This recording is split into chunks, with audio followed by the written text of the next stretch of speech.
Hello, I'm Ross Broadstock from Britain's Hidden History, and my cousin actually introduced me to this book, which is Rambles and Studies in Old South Wales, which is a book written by an American visitor in the 1880s. And just as these days it's almost impossible to find anything about Britain's hidden history, or in particular South Wales history, it seems to be exactly the same back in those days. And to find anything, we have to go to foreign writers, such as this American writer, who actually wrote for the American magazine's market. Right, so I'm going to read a few excerpts from this book, not all of them in one go. So I'm going to pick out where he walks around, Cardiff and Llandaff and some of the countryside.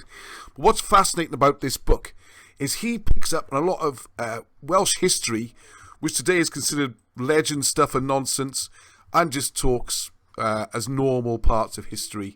Things like migrations and King Arthur and stuff like this. But anyway, today I'm just going to do a little bit of the introduction, just to give you a flavour of it. And this is from the preface.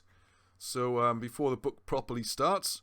So he's got a little introduction saying how he can't find any books or writings in the American magazines before he came and actually wrote this. So, before coming to the quote directly from the book. Before coming to Wales to reside, I sought long and fruitlessly among the booksellers of New York and Philadelphia for any volume descriptive of South Wales and its people. There was none. Even in the Congressional Library in Washington could be found nothing but an obsolete work of the last century. Volumes there were in abundance, relating to almost every other part of the world accessible to the American summer tourist. Volumes describing the remotest regions of France, Italy, Germany and Switzerland, tell the traveller where to go in England, in Scotland and in Ireland, in search of the picturesque, full of information concerning the storied streams of Europe from the Thames to the Rhine, but none descriptive of that interesting region which for centuries was the bloody battleground of the wild Cymry, and is studied all over with ivy-hung ruins of their strong castles, as picturesque as any that lift their broken towers on the Rhine.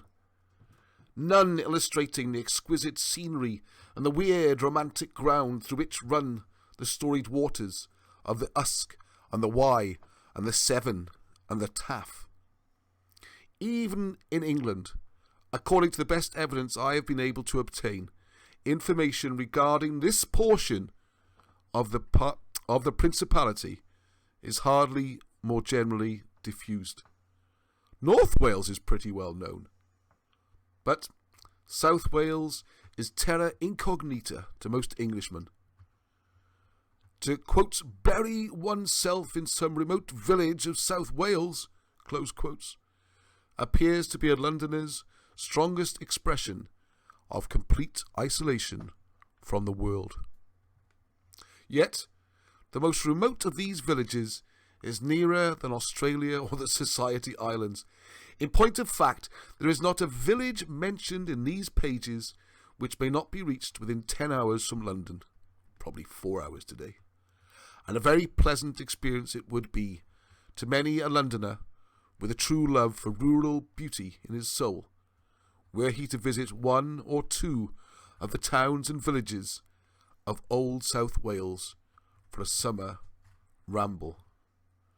And this is written from the United States Consulate in Cardiff, May 1881.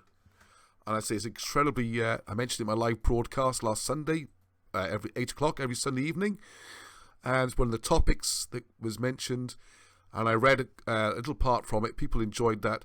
So I pick out a lot more because many of the places he mentions and describes really just not described anywhere else. It's very strange, very strange. So I hope you enjoy me on more on those. And till the next time, Heddwch. Thank you for watching the video. I hope you enjoyed that. There's lots more audiobooks coming, and we also have a live stream at 8 o'clock every Sunday where we talk about all sorts of related issues and lots of good comments from the audience. And we work closely with Wilson and Blackett, helping to reprint their old books that can't get anymore. And there's new books coming out and new interviews. We're also doing our own research from the tops of mountains. You'll see the site visits on the YouTube website, all the way down to the bottoms of caves, and working out the mysteries of star mounds. What were our ancestors trying to tell us? And we need to preserve this because the information and the sites are getting destroyed very quickly. We can even read ancient Egyptian hieroglyphs using Welsh called Cymroglyphics. Look out for those videos. There's a Facebook group. There's a website. You can buy the books, which would really help us, and you will love the books. But we need help to keep this project going for future generations and for us to find out the knowledge that is hidden. And let's not get it destroyed. Let's keep it going. So until the next time, Heddwch!